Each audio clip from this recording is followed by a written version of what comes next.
To watch this topic in Hindi, skip the video to 2 minutes and 56 seconds.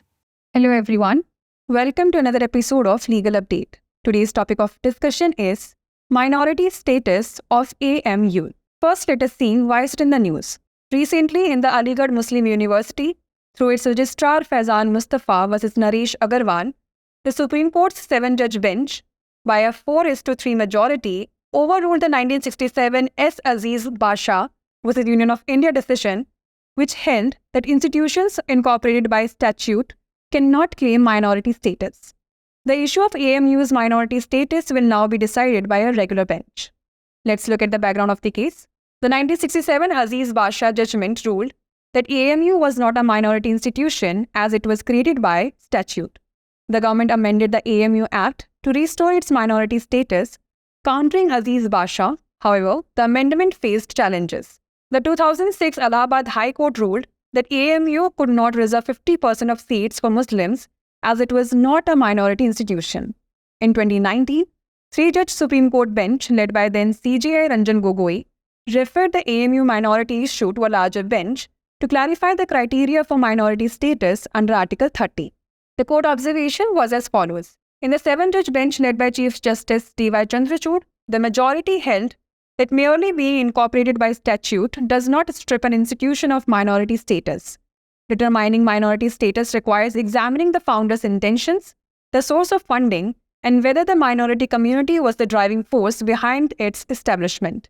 Justices with dissenting views argued that minority institutions must meet both established and administered criteria as per Article 30, thus aligning with Aziz Basha case.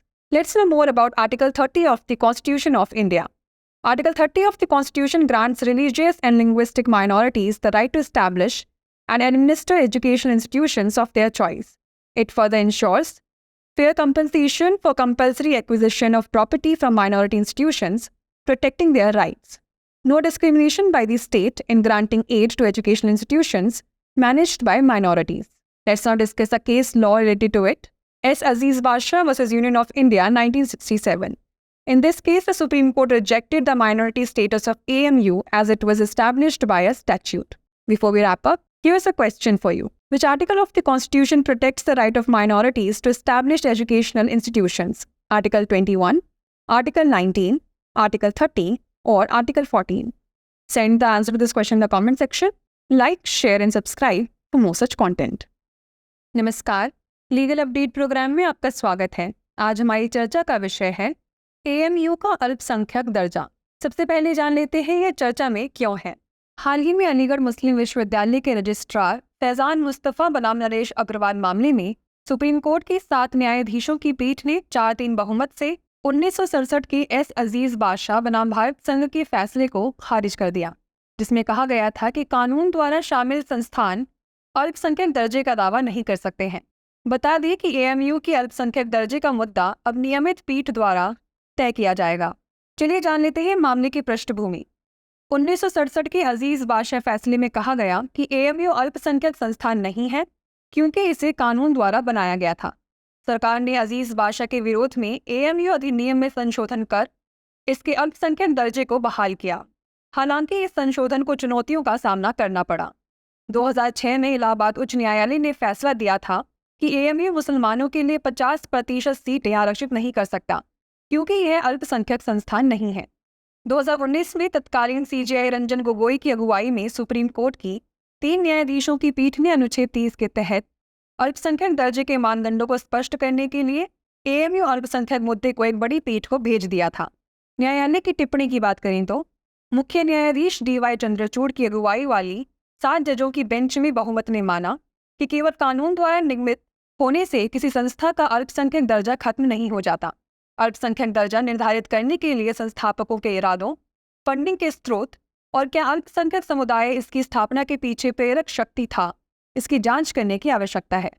अनुच्छेद 30 के अनुसार स्थापित और प्रशासित दोनों मानदंडों को पूरा करना होगा। इस प्रकार यह अजीज बादशाह मामले के साथ संरेखित है। आइए अब जान लेते हैं भारतीय संविधान के अनुच्छेद 30 के बारे में। संविधान का अनुच्छेद 30 धार्मिक और भाषाई अल्पसंख्यकों को अपनी पसंद के शैक्षणिक संस्थान स्थापित करने और उनका प्रशासन करने का अधिकार देता है। साथ ही यह सुनिश्चित करता है अल्पसंख्यक संस्थाओं से संपत्ति के अनिवार्य अधिग्रहण के लिए उचित मुआवजा, उनके अधिकारों की रक्षा। अल्पसंख्यकों द्वारा प्रबंधित शैक्षणिक संस्थानों को सहायता देने में राज्य द्वारा कोई भेदभाव नहीं किया जाएगा। चलिए अब जान लेते हैं इससे संबंधित केस के बारे में। एस अजीज बादशाह बनाम भारत संघ 1967। इस मामले में सुप्रीम कोर्ट ने AMU के अल्पसंख्यक दर्जे को खारिज कर दिया क्योंकि यह कानून द्वारा स्थापित किया गया था। आइए अब नोट कर लेते हैं अभ्यास प्रश्न। संविधान का कौन सा अनुच्छेद अल्पसंख्यकों को शैक्षणिक संस्थान स्थापित करने के अधिकार की रक्षा करता है? अनुच्छेद 21, अनुच्छेद 19, अनुच्छेद 30 या अनुच्छेद 14? इसका उत्तर हमें कमेंट सेक्शन में ज़रूर भेजिएगा।